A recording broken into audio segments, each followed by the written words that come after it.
Waalaikumsalam warahmatullahi wabarakatuh. Nah, di sini saya akan mempresentasikan tentang perilaku konsumen ya, di mana yang diberikan oleh Ibu Nadia sebagai tugas individu. Nah, Mm-mm. di sini saya akan mempresentasikan tentang Bu Nadia bisa di-share. Iya. Duh, ini tadi sudah saya next kan. Oke, coba silakan menjelaskan dulu Mbak sambil loading nunggu. Mbak kan yang bikin sendiri toh? Udah sebentar tak buka kalau gitu Bu. Ya, oke. Langsung aja topiknya apa? Nah, ini. Nah, nah di sini saya akan eh, mencoba untuk meneliti bagaimana menganalisa bagaimana kepuasan pelanggan terhadap restoran Mikmek. Nah, di Mm-mm. sini semuanya sudah pada mengerti tentang restoran Mikmek, di mana restoran Mikmek Mm-mm.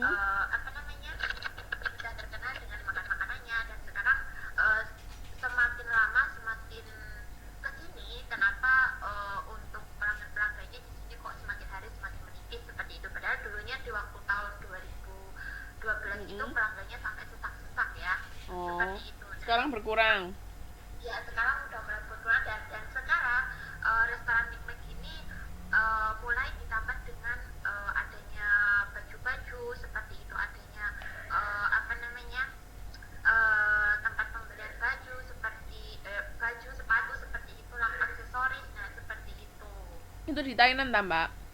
Iya benar. Mungkin karena Jadi ketambahan itu kali. nah di sini Hmm. karena mungkin di sini saya apa namanya saya melihat di sekitar sekarang sudah banyak makanan Indonesia ya Bu ya. Mm-mm. Kalau dulu masih ada 4 toko ya. Kalau Mm-mm. sekarang udah banyak banget toko-toko Indonesia yang bermunculan di sana. Mm-mm. Seperti itu. Nah, terus kenapa kok Mbak fokusnya ke kepuasan pelanggan? Soalnya gini, kalau istilahnya pelanggannya itu puas, pasti dia tidak akan berpindah ke tempat lain. Seperti itu, seperti dari makanannya lah, atau dari pelayanannya lah, atau dari tempatnya, seperti itu. Nah, dari Mm-mm. situ kita akan menganalisis bagaimana kepuasan pelanggan dari segi makanan, terus kebersihan dari restoran tersebut, terus juga pelayanan dari restoran tersebut, seperti itu. Mbak mau pakai teori apa, Mbak? di di sana ada teorinya, sudah saya tulis. Oh, sorry. Belum. Maaf. Berikutnya, Mm-mm. nah di sini saya menggunakan teori menurut Stigman dan Ganok, yaitu perilaku konsumen diartikan sebagai perilaku yang diperlihatkan oleh konsumen dalam mencari, membeli, menggunakan, mengevaluasi dan menghasilkan produk dan jasa yang mereka harapkan akan memuaskan kebutuhan Oke. mereka. Nah, saya baru ngeh juga punya Mbak Ami. Sebentar ya, saya jelaskan dulu. Mbak Ju, Mbak Ami, kayak gini. Ini bukan teori. Ini hanya definisi dari perilaku konsumen. Oke, ngerti ya? Kalau mau tahu teori, Mbak-mbak sama Mbak Ju sudah ngerangkum belum? Itu sih sedikit. Nah, kan kalau menurut kayak teori itu kayak misalnya teori ABC, itu kan komponennya ada afektif, behavior sama kognitif, atau teori perubahan sikap atau teori pembentukan sikap. Nah, kayak gitu itu baru namanya teori. Jadi kayak misalnya ya Mbak Ami tadi kan tentang motivasi. Kenapa Mbak Ami kok nggak pakai itu aja teorinya siapa namanya?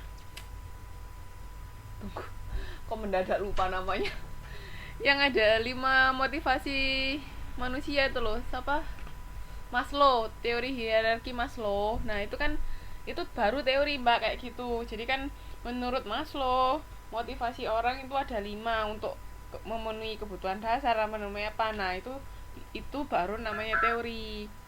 Paham Mbak Ju, Mbak Ami? Oh ya, oke Heeh. oke oke, Jadi paham Mbak paham. Mbak Ju nanti coba cari satu teori yang kira-kira cocok sama topiknya Mbak Ju. Mbak kan tentang kepuasan konsumen atau misalnya perubahan perilaku, Mbak. Teori perubahan perilaku yang katanya soalnya kan Mbak Juju bilang awalnya restoran itu banyak kan konsumennya ya toh. Tapi Ya, sekarang kok jadi sedikit, kira-kira kenapa, itu bisa juga dari situ. Paham ya Mbak ya? Iya, iya. Oh, mungkin itu dari mawon dan minor ya, Bu ya. Yang mana? Mau pakai yang mana? Yang mawon dan minor itu kan perilaku konsumen akan berperan penting dalam mengembangkan kebijakan publik. Itu juga bukan teori Mbak, Oh, itu itu juga bukan cuman teori. itu cuman pendapat.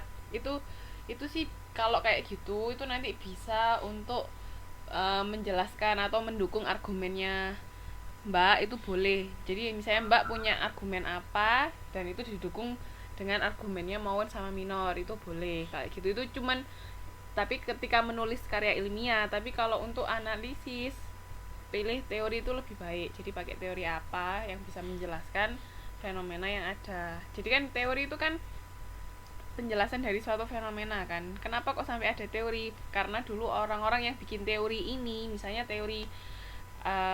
teorinya dari Ashgen sama Fishbein. Kenapa kok Ashgen sama Fishbein itu bisa sampai bikin teori tersebut? Karena mereka melakukan penelitian. Nah, sekarang Mbak-mbak sama Mas-mas, kenapa kok mau pakai teorinya ini? Karena mau membuktikan teorinya si Ashgen sama Fishbein ini sesuai nggak sih sama kondisi yang Mbak-mbak sama Mas-mas teliti, kayak gitu loh Mbak. Andai kata misalnya hasilnya nanti penelitian itu nggak sama teori yang Mbak pakai, itu kenapa, itu dijelaskan nanti di karya ilmiah itu seperti itu. Tapi kalau misalnya hasilnya sama, ya berarti memang hasilnya Mbak ini mendukung teori yang sudah ada. Jadi penelitian itu seperti itu. Paham? Oh, oke, oke, oke, paham, paham. Paham ya? Nanti coba tolong dicari lagi ya Mbak, teori apa kira-kira yang sesuai sama topiknya Mbak. Ada yang mau ditanyakan nggak? Mas. Nggak ada. Silakan lanjut Mbak Ju. Siapa yang mau diteliti? Nah, kalau di sini saya akan meneliti dari pelanggan ataupun konsumen dari Bigmax itu sendiri. Seperti itu. Siapa? Indonesia apa Taiwanese? Nah, ini toko Indo atau restoran Indo kan? Iya, Indonesia. Indonesia. Kenapa kok milih Indonesia? Karena yang sering datang kan ke situ. Terus kalau di sekitaran itu juga nggak ada orang Taiwan, juga jarang kayak gitu kan. Oh, Orang Taiwan mungkin orang yang di depannya gitu yang jualan jualan apa namanya, jualan baju kayak gitu. Mungkin juga itu kan di Empera, jadinya mungkin juga nggak terlalu ngerti kayak gitu. oke. Terus Mm-mm. untuk konsumen Bigmaxnya sendiri kan mesti setiap hari kan ada di situ, mungkin cuma lewat lah atau apa seperti itu. Oke. Ada lagi Mbak yang mau dibicarakan? Ya, sekian Bu dari saya. Terima Oke, kasih. makasih. Jadi paham ya Mbak-mbak, Mas-mas, maksud saya kalau pakai teori itu kenapa? Jadi untuk menganalisis nanti bisa mendukung hasilnya Mbak atau enggak, kayak gitu. Oke, sekarang waktunya siapa? Suyati belum Bu? Oh iya Mbak. Oke, Mbak Suyati sekarang.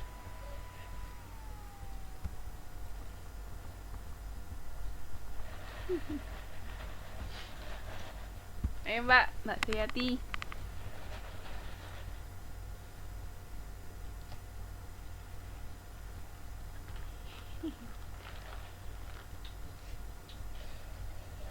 Jadi tolong bedakan mana yang teori, mana yang pendapat, mana yang cuman penjelasan. Itu nanti kan otomatis mbak-mbak sama mas-mas kan ngerangkum tau teori-teori, ya tinggal dipilih aja dari situ. Kalau misalnya masih merasa kurang pas teori-teori yang ada di buku perilaku konsumen, ngambil dari yang lain juga nggak apa-apa. Pokoknya yang masih berhubungan, yang bisa mendukung topiknya mbak-mbak sama mas-mas. Ayo silakan Mbak Suyati. Ya, terima kasih. Selamat malam. Assalamualaikum warahmatullahi wabarakatuh. Waalaikumsalam. Katanya. Iya. Di sini saya akan menyampaikan presentasi saya dalam. Halo. Halo. Iya, oke. Iya. Silakan Hilang lanjut. aja ya Bu. Iya. Hilang. Barusan hilang. Terima kasih.